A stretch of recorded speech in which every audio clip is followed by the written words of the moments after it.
Bonjour et bienvenue à cette première vidéo de l'année.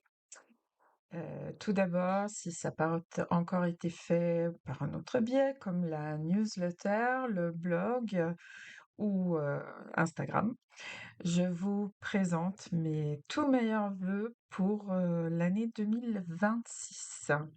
Et si vous voulez lire et que vous ne l'avez pas encore fait, mes vœux un peu plus développés pour cette année, je vous mets en lien sous la vidéo l'article sur le blog qui les concerne. J'espère que vous allez bien, que vous avez bien profité des fêtes, peut-être quelques jours de repos. Moi, j'en ai eu et j'en avais bien besoin, donc je suis très contente de reprendre les activités normales aussi. Même si, bon, voilà, effectivement, on est dans une période de froid, de neige, donc il y a très peu de choses qui se passent tout à fait normalement. J'espère que vous êtes au chaud et que vous n'avez pas besoin de sortir si le temps est trop mauvais. Voilà. Donc, de quoi parler dans cette vidéo? Bah, de façon un petit peu, on va dire, absurde de l'année qui commence. Parce que bon, comment parler d'une année qui n'a pas encore eu lieu? Mais si vous me suivez depuis un certain temps, vous savez que je me fixe pour chaque année, non pas vraiment des résolutions, mais une petite devise. Ma copine Émilie appelle ça mon mantra de l'année. Ça peut être un mot, ça peut être une petite phrase. Pour 2025, c'était le mot authenticité. Beaucoup en réaction par rapport au développement de l'IA, notamment dans l'espace, dans le domaine créatif. J'aurais pu reprendre encore une fois ce mot parce que les choses s'accélèrent, vont de plus en plus vite et l'authenticité devient, je pense, une valeur de plus en plus importante de nos jours. Après, en même temps, bon, pour moi personnellement, je n'ai jamais été vraiment pas authentique. Donc voilà, on peut garder ça dans un coin de nos têtes quand même, quand on voit ces images trop léchées, ces vidéos trop parfaites ou vraiment juste trop bizarres. Et se dire que la vérité vraie, que c'est quand même ce qu'on préfère. Donc, pour cette nouvelle année, une devise, pas un seul mot, mais une toute petite phrase qui pour moi est prendre le temps. Je pense que je suis pas la seule à avoir l'impression que le monde va de plus en plus vite et qu'en plus peut-être qu'il est de plus en plus fou. Bon, vous et moi, on ne peut pas arrêter ou influencer la marche du monde, sauf peut-être un peu à la marge, mais on peut peut-être éviter d'ajouter à ce rythme frénétique. Je pense que je l'ai un peu fait l'année dernière. J'ai plus vraiment envie de rentrer dans ce jeu. Mais bon, c'est pas toujours très très simple. Donc prendre le temps, c'est effectivement par rapport à toutes les injonctions, les notifications, les informations, tout ce qui nous arrive dessus, un peu comme une avalanche de tous les jours. Mais bon, je vous le dis, au nom de l'authenticité, justement, pour moi, c'est aussi quelque chose de plus personnel, parce que 2025 a été une année extrêmement intense. Ça a été intense à cause de moi, à cause de ma volonté de toujours faire plus, toujours faire mieux. Et je suis pas sûre que faire plus, c'est toujours faire mieux, mais bon, je pense que de temps en temps, j'ai confondu les deux. Et aussi, bon, des événements qui sont complètement indépendants de ma volonté, mais qui qui font juste partie de la vie qui se déroule, ma vie personnelle, la vie des gens qui m'entourent. Beaucoup d'événements positifs, mais les événements positifs peuvent aussi être assez énergivores. Des événements moins drôles aussi, bien sûr, plus compliqués à naviguer. Mais effectivement, donc une année très intense.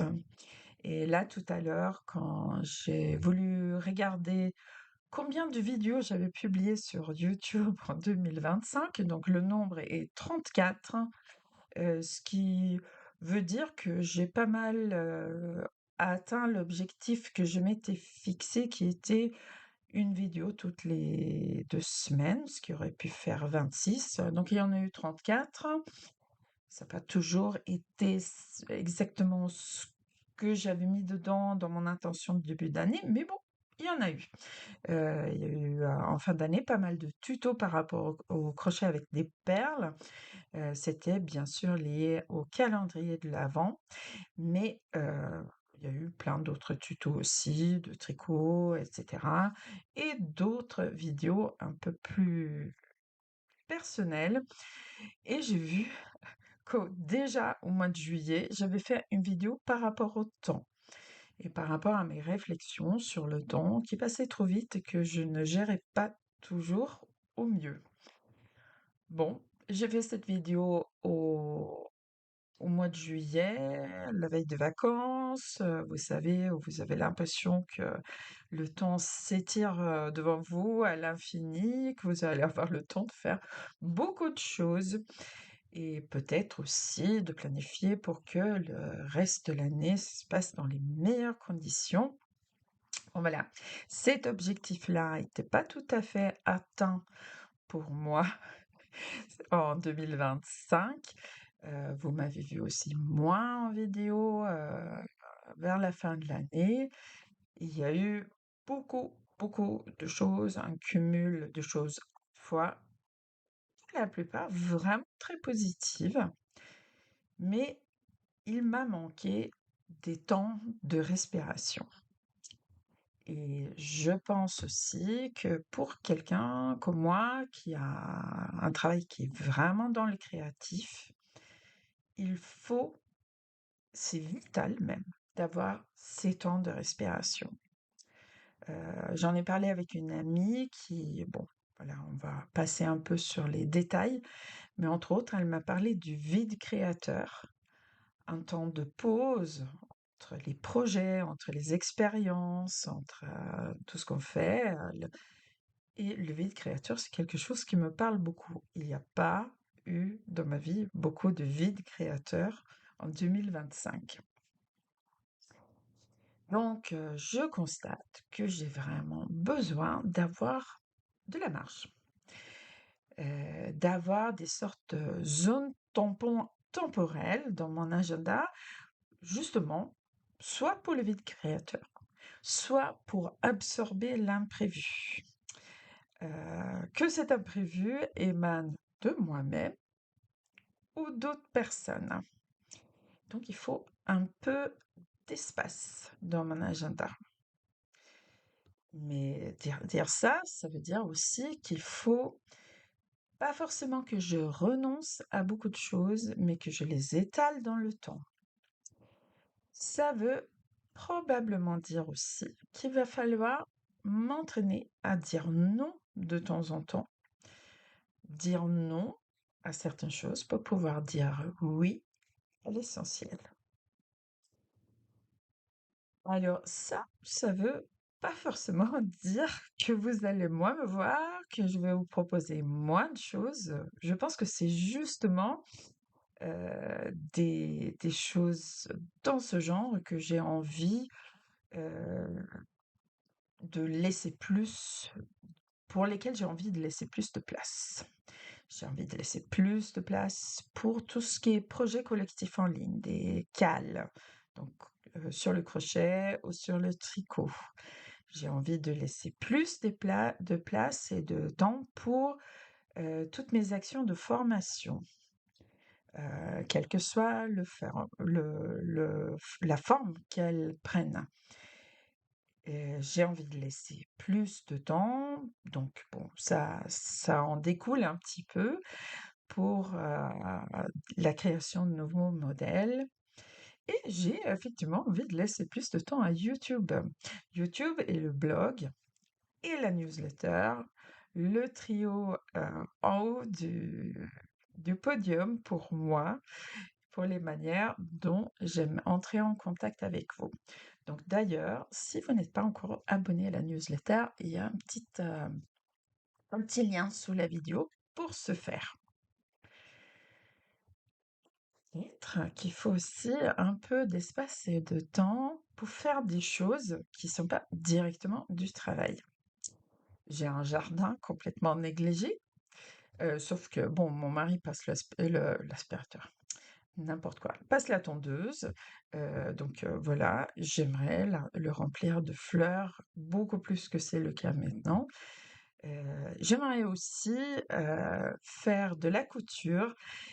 En 2024 et 2023, je vous ai pas mal parlé couture. C'est mon loisir des arts du fil, quelque chose qui occupe souvent beaucoup de soirées pour moi quand je me dis donc.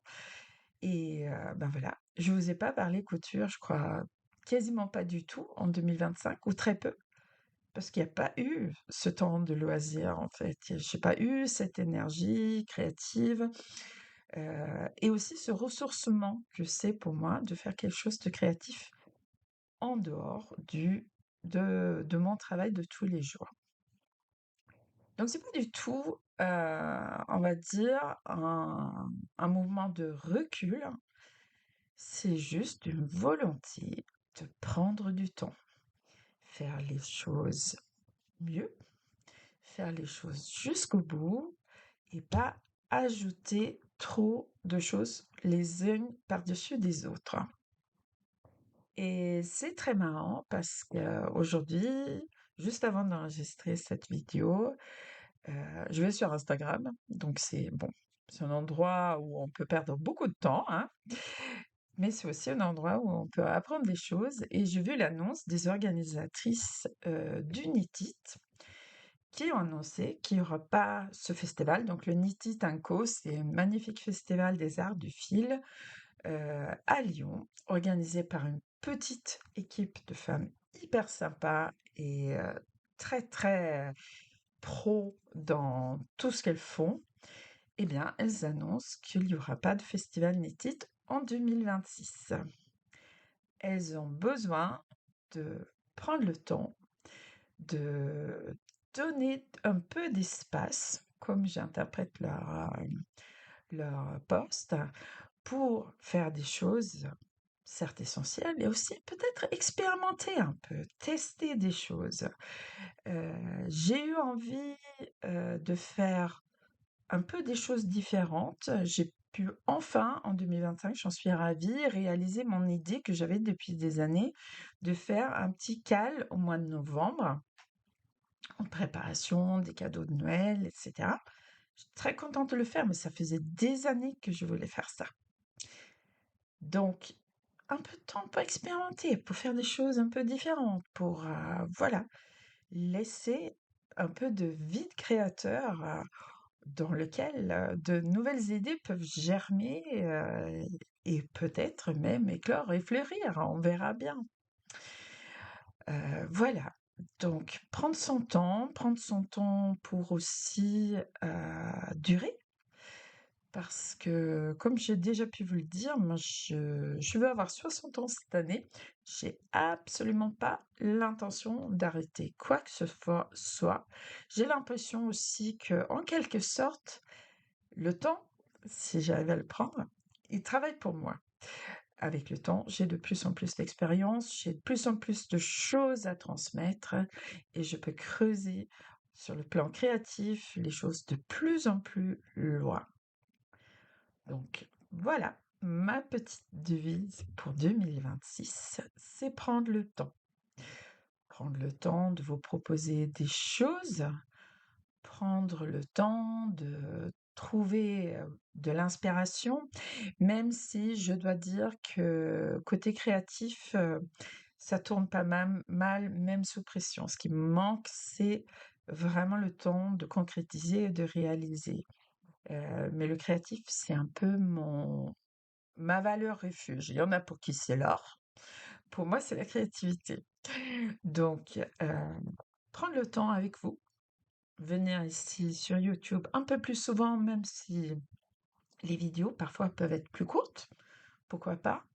Il y a une sorte de tendance à la vidéo hyper longue, mais peut-être prendre le temps un peu plus souvent, même si c'est moins long.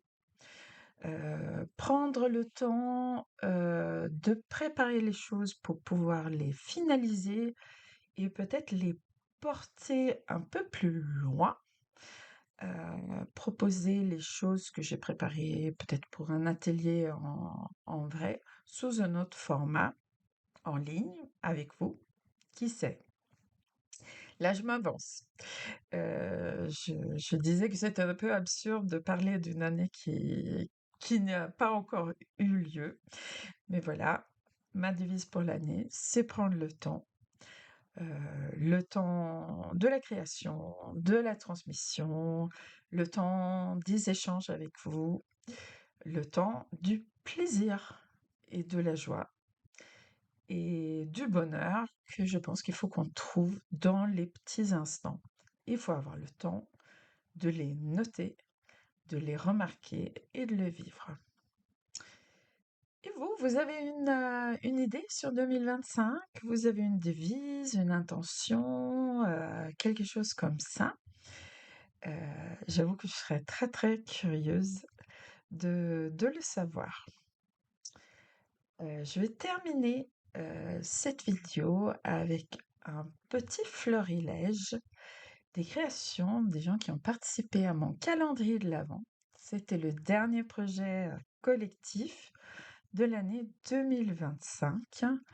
Il y a eu le thème, c'était les perles de l'Avent. Il y a eu des réalisations avec ou sans perles. Je vous laisse avec ces petites décorations créées par certaines d'entre vous. Et je vous souhaite une excellente année encore en 2026. Et j'espère que vous prendrez le temps de me suivre dans mes aventures. Je vous dis à très bientôt. Merci. Au revoir.